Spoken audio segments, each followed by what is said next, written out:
La próxima reforma tributaria la tienen que pagar ustedes, los políticos. Los justicieros sociales que con tanta empatía, lástima y condescendencia se identifican con las víctimas no quieren en realidad a los pobres como dicen quererlo, más bien odian a los ricos y lo que hacen es disfrazar su envidia y resentimiento de devoción, santurronería y superioridad moral. Carl Jung planteó una máxima psicoanalítica con un nivel de precisión quirúrgica. Si no puedes entender por qué alguien hizo algo, fíjate en las consecuencias e infiere la motivación.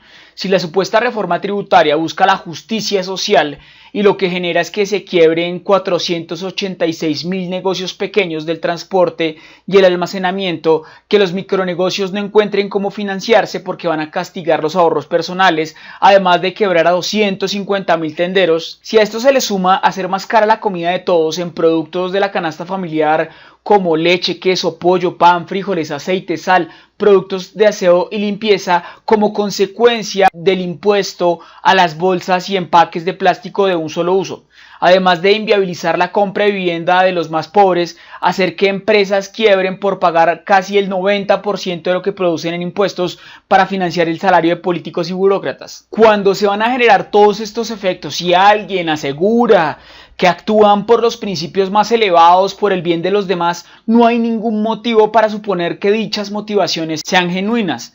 Las personas motivadas para cambiar las cosas normalmente no les interesa cambiar a los demás, y si es el caso asumen la responsabilidad de aplicar en ellos mismos y en primer lugar. Por eso el primero que tiene que empezar a recortar el gasto son los políticos y no nosotros. La próxima reforma tributaria la tienen que pagar ustedes los políticos y no nosotros los ciudadanos. Por eso quiero hacer esta propuesta de los 4 recortes al Estado que proponemos como una reforma tributaria libertaria. Recorte número 1. Eliminar 17 entidades burocráticas que no hacen otra cosa que reprocesar información de los ministerios y suplantarlos en sus funciones. Ahorro 1.1 billones de pesos.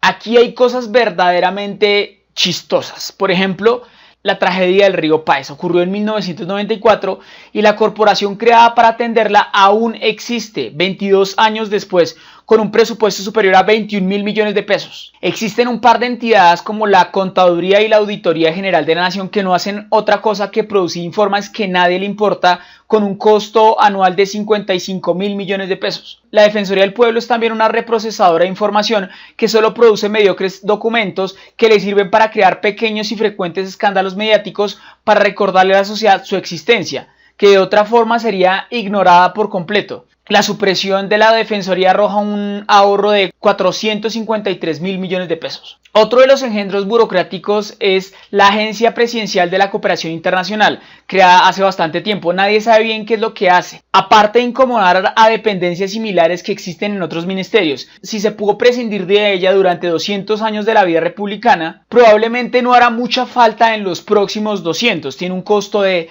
66,000 millones de pesos. La Agencia Colombiana para la Reintegración de Personas y Grupos Alzados en Armas tiene un presupuesto de 143,000 millones de pesos y no hace otra cosa que entregar una mensualidad a los desmovilizados. Esto puede hacerse perfectamente a través de cualquier banco y gestionarse directamente desde una dependencia del Ministerio de Hacienda.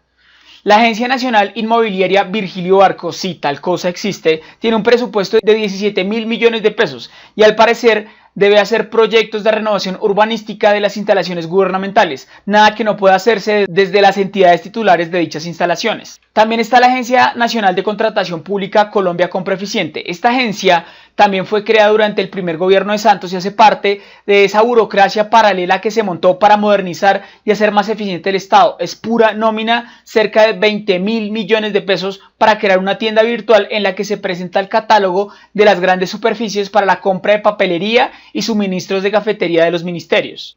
Otro esperpento increíble es la Agencia Nacional de Defensa Jurídica del Estado, creada en el 2011 para defender al Estado de las demandas que se presenta contra él mismo, el Consejo de Estado, por errores que comete y las acciones antijurídicas del Estado. Tiene un costo de 40,000 millones de pesos y en sus deplorables informes de gestión no se reporta ni un solo caso ganado. Sobra también la Superintendencia de Economía Solidaria, que tiene un trabajo imposible de realizar: la vigilancia y control de 15,000 entidades de economía solidaria, cooperativas, fondos de empleados, etcétera, con un costo de 24,000 millones de pesos. Está también la Autoridad Nacional de Televisión, heredada de la antigua Comisión Nacional de Televisión.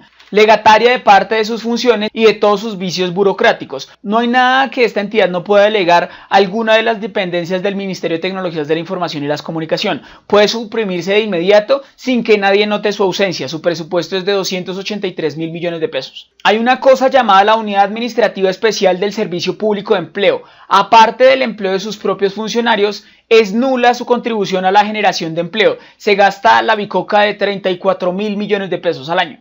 Existe una Dirección Nacional de Bomberos que no tiene ni un solo carro ni ha apagado un solo incendio, pero dirige y coordina y regula y acompaña la actividad de los bomberos del país. En otras palabras, no hace nada y al módico costo de 35.000 millones de pesos. Recorte 2. Recortar el presupuesto de 6 entidades y eliminar los aportes de la nación a las CAR. Ahorro 2.1 billones de pesos. El Congreso de la República está muy desprestigiado, pero en realidad no es muy grande ni muy costoso. Los 112 senadores y los 166 representantes que lo conforman dan un promedio de 5.6 congresistas por millón de habitantes. En Estados Unidos es de 1.8 y en Brasil en 2.8. Si el Congreso se reduce a la mitad, el ahorro sería de 252.000 millones de pesos. La Presidencia de la República maneja una burocracia conformada básicamente por personajes que no alcanzaron cargo alguno en la repartición de ministerios y entidades nacionales. Se llaman los consejeros, ministros sin cartera o superministros, y están allí a la espera de una oportunidad. No hacen otra cosa que intrigar y fastidiar a los ministros que de verdad están preparando informes insustanciales y maldicientes. Este recorte burocrático permitiría un ahorro de 80.000 millones de pesos. La Superintendencia de Notariado y Registro maneja un presupuesto cercano al billón de pesos, superior al de la mayor parte de los ministerios, lo que la convierte en una de las exquisiteces mayores del festín burocrático. Recortar su presupuesto en un 30% arrojaría un ahorro de 279.000 millones de pesos. Las entidades de control como la Procuraduría, la Contraloría y la Fiscalía están cada vez más alejadas de sus funciones técnicas y se han convertido en poderosos fortines burocráticos para impulsar las carreras políticas de quienes llegan a su dirección. Sus presupuestos han crecido de forma desconsiderada en los últimos 6 años, más del 88% en conjunto. Los de la Procuraduría y la Contraloría aumentaron 33 y 48% respectivamente, mientras que la Fiscalía lo hizo en un módico 111%, al pasar de 1.4 billones en el 2010 a 3 billones larguitos en el 2016. Un recorte del 30% en sus presupuestos arrojaría un ahorro cercano al 1.2 billones de pesos. Quizás esto pondría un poco de seriedad en la gestión de esas entidades. Recorte 3. Recortar el 35% de 5 entidades creadas para repartir dinero. Ahorro 1.9 billones de pesos. Son 5 a saber: el Departamento Administrativo para la Prosperidad Social, la Unidad Administrativa Especial para la Consolidación Territorial, la Agencia Nacional para la Superación de la Pobreza Extrema y la Unidad de Atención y Reparación Integral de las Víctimas y el Centro de Memoria Histórica. En conjunto manejan un presupuesto de 5 billones de pesos que reparten en los más insólitos programas sin que los entes de control digan nada. El recorte del presupuesto ahorraría 1.9 billones de pesos. Recorte 4. Recortar el 17% del presupuesto de todos los ministerios y sus entidades vinculadas, a excepción hecha de Defensa y Hacienda.